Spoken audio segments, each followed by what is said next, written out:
Deaf Like Me follows the life of a young girl who is born deaf. The book begins with a couple, Louise and Thomas, finding out that they are expecting a second child. When the child is finally born, the baby looks completely healthy, although the hearing test comes back negative. This sends the family down an unexpected path. Later, after Lynn was born, the doctors recommended having Lynn learn with an auditory trainer. The trainer has her mouth words, hoping that this will eventually help her to lip read and speak.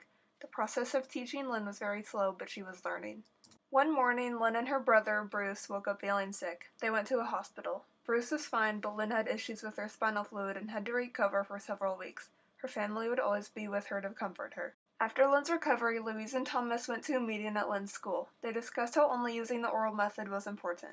Most were against using sign language. The parents also learned how rare it is for a deaf child to lip read and speak well as an adult. Later, in another similar meeting, a deaf man voices his opinion on how sign language should be used. He changes the tone of the meeting and has Thomas consider teaching sign language to Lynn in hopes of better communication. Thomas and Louise meet up with a few deaf people to talk about teaching Lynn sign language. They learn a couple of signs, head home, and begin practicing. Once they start teaching Lynn sign language, she catches on almost immediately. The whole family takes ASL classes and can now communicate clearly with Lynn. A few years later, the whole family visits a cemetery where their grandmother was buried.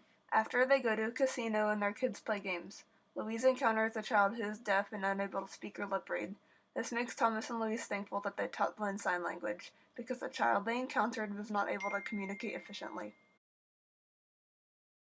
Thomas, the father of Lynn and the narrator of the story, goes through a major character arc when faced with this unique situation. He is overall a flexible person, which helps later on in the book when learning sign language. When Lynn is born and he finds out that she is deaf, he has the mindset that whatever helps Lynn to speak and fit in is the best option.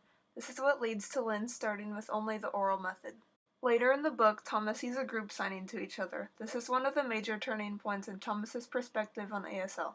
Without the several encounters Thomas has with the people knowledgeable about the deaf community, he would not have been able to grow and learn about the best method of communication for Lynn. From this character, we can learn that being thoughtful and flexible is very important when making a decision. After reading this book, I would say that it is a very educational and eye-opening read.